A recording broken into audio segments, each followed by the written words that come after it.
Eu pensei outra frase aqui do Marcelo Paiva, que eu acho que ele deixa um pouco mais claro o ponto de vista dele, Luísa, que é a seguinte: se uma faxineira der um vibrador para uma filha de 12 anos, isso será visto como aberrante. Se um pedreiro levar o filho de 12 anos a um prostíbulo, isso será aberrante. Não há relação com ser artista. E eu queria responder aos dois. Marcelo, eu não acho nada aberrante dar um vibrador para uma menina de 12 anos. Ela, estando já na puberdade, já sendo capaz de sentir prazer sexual e querendo explorar isso, eu, pessoalmente, estou plenamente confortável. Não vejo nenhum problema. Eu, como pai, não o teria feito, mas não me oporia que a mãe de uma filha minha o fizesse.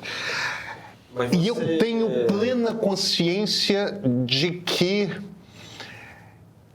eu estou no fringe, eu estou no limite.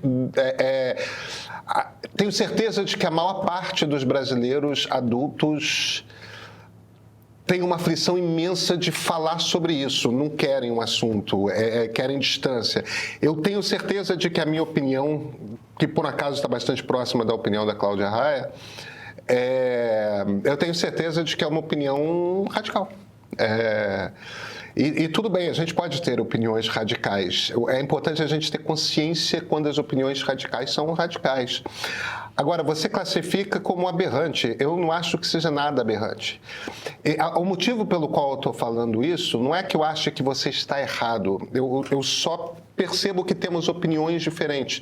E é importante a gente ter consciência de que, perante um determinado fato, às vezes o que temos são opiniões diferentes, provavelmente nascidas de valores diferentes.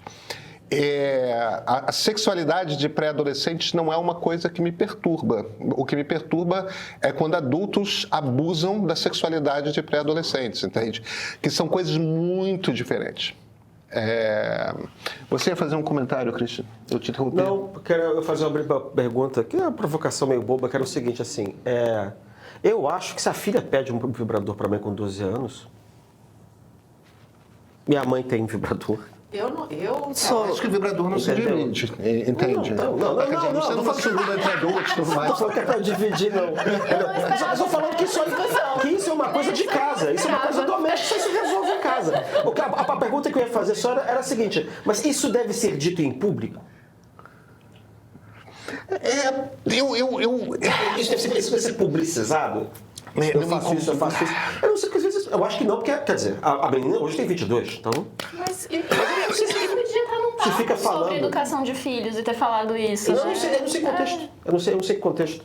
Ela estava dando uma entrevista, mas não... Eu acho que ela está fazendo ali uma provocação, que é uma provocação interessante, que é o seguinte: como que a gente lida com sexualidade, com o desejo sexual de meninas jovens, dentro da família, e de uma maneira saudável. Eu acho que essa é uma conversa que a gente tem que ter, porque o desejo sexual aparece por ali mesmo. E são as vozes progressistas que antigamente...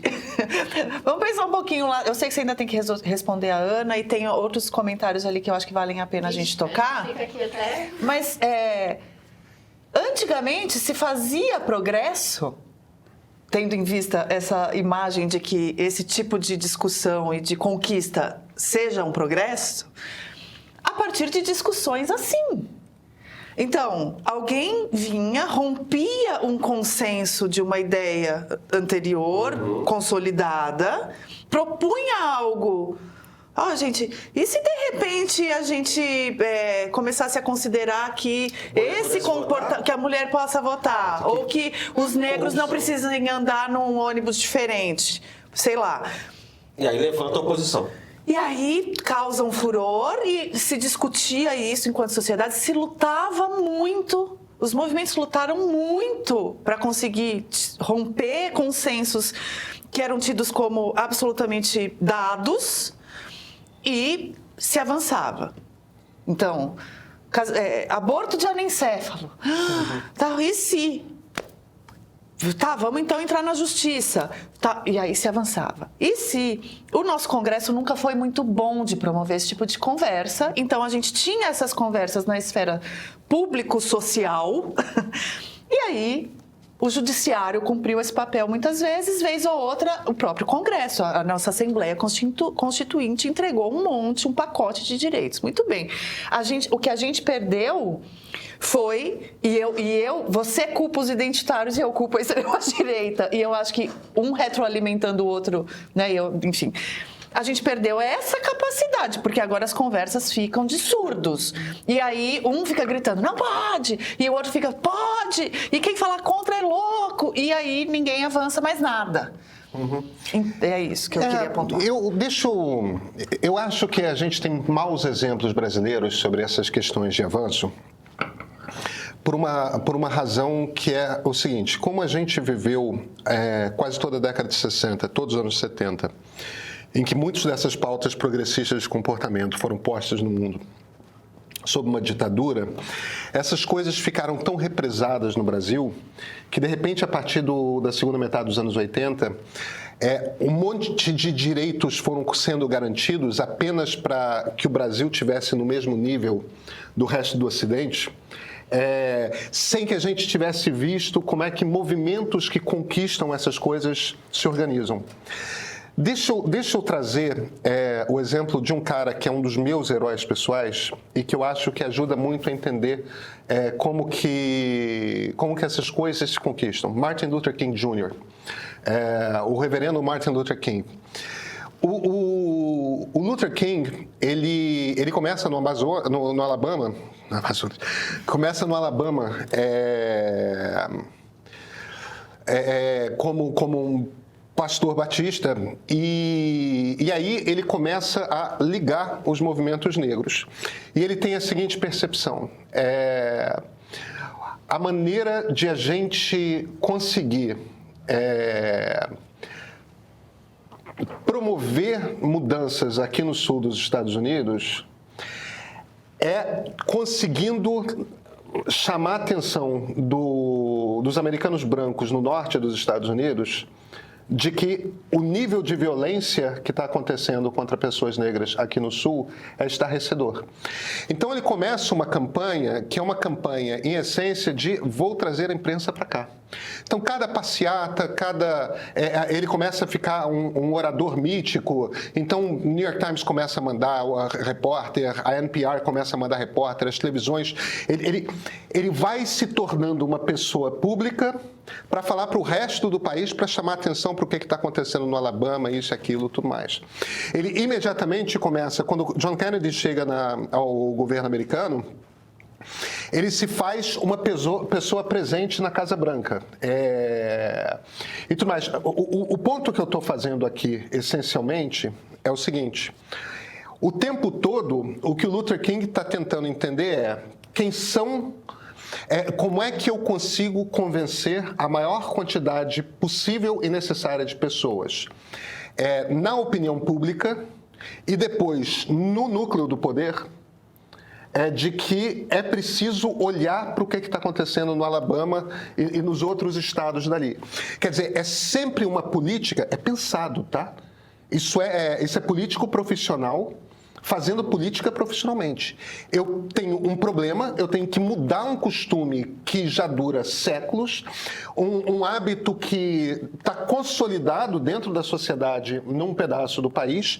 Eu tenho que transformar isso, e a maneira de eu fazer isso é ampliando a sensibilidade da população que está fora desses estados, porque aqui eu não vou conseguir mexer, e a partir daí mudando a cabeça de quem tem poder. Quando nos anos 60 começam a aparecer os Panteras Negras, que é a vertente radical do movimento negro nos Estados Unidos, que é uma coisa ali, Black Power, eles faziam o punho para cima como símbolo, eles andavam armados, diziam que os negros tinham que se juntar e responder com violência contra os brancos, tudo mais. Isso, na verdade, ajuda o Luther King, Porque você tem a vertente radical do movimento negro, você tem a vertente, digamos, política do movimento negro. E aí, quando já está o Lyndon Johnson no governo, o Johnson olha para o troço. Aqui, eu vou perder o controle aqui com esses radicais, eu preciso mais dos moderados. Eu preciso que os moderados dentro do movimento negro ganhem esse negócio. E você tem, ao longo dos anos, no final dos anos 50 e ao longo dos anos 60, imensos avanços dentro dos Estados Unidos de ampliação de direitos para negros e garantia de direitos para negros. A dessegregação das escolas é o primeiro passo ainda em 58, tudo mais, governo Eisenhower. Como é que eu pedi aqui uma ajuda para o ChatGPT para que ele me desse expressões e termos da vertente identitária do movimento feminista. Tá? Ele me deu vários termos aqui. Fez uma lista, ele sabia exatamente sobre o que eu estava perguntando. Cisnormatividade, desgenerização, lugar de fala, epistemicídio, violência simbólica, desconstrução. A expressão, né, a vítima tem sempre razão, cultura do estupro, gaslighting, revitimização, sororidade, empoderamento feminino, feminismo interseccional, mulheres racializadas, branquitude, man-interrupting, mansplaining, feminismo radical, tudo mais. Por que eu estou trazendo essas palavras e essas expressões aqui? Qualquer conversa sobre direitos femininos que você entre nas redes sociais hoje, todas são feitas com esse vocabulário. Esse é um vocabulário novo. Se você pegasse um conjunto de feministas sofisticadas 10 anos atrás, 95% dessas palavras não apareceriam na conversa que elas estão tendo. Qual o problema dessas palavras aqui? Você, na verdade, está lidando com todo um vocabulário que você não sabe mais falar sobre a questão, sobre esse problema, sem esse vocabulário. O vocabulário que a gente usa num debate político determina as coisas que estão nos chamando a atenção no problema. Essas são palavras, entendeu? Que, em essência, falam de uma ideologia, de um jeito para olhar para a questão da mulher, que é uma questão que está o tempo todo olhando para o homem como vilão, entendeu? Não tem nenhuma expressão, não tem nenhuma palavra que faça a busca do homem como parceiro dessa luta. Não tem nenhum tipo de palavra que facilite o acesso a essa conversa por pessoas que não estejam iniciadas nesse vocabulário. Se sempre que você está conversando sobre a questão da mulher, você está conversando sobre a questão da mulher numa posição de o homem é o vilão dessa história, entendeu? Porque ele é o que nos chama de loucas, porque ele não pode ter nunca razão, porque senão ele sempre vai ganhar na justiça, porque estamos lutando contra o patriarcado, porque sempre que um homem fala, ele está ou mansplaining ou man-interrupting, porque quando você começa a ver, aí tipo é a revitimização, é aquela coisa e tal. No fim das contas, isso aqui está apontando para um tipo de discurso que é o seguinte: a única função do homem aqui é estar calado. E se esqueceu, por isso que eu volto à questão do Luther King, se esqueceu de como que numa democracia se constrói um movimento para ampliação de direitos.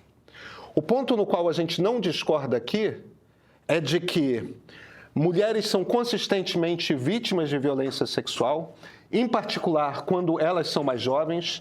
Existem muitos avanços para os quais se buscar para mulheres na sociedade. O mais evidente é a questão do salário, que são consistentemente mais baixos. Tem muita luta por se lutar ainda. Agora, você não foge do fato de que vivemos numa democracia. E que numa democracia, a única maneira de você conquistar direitos é você convencendo as pessoas que não estão convencidas.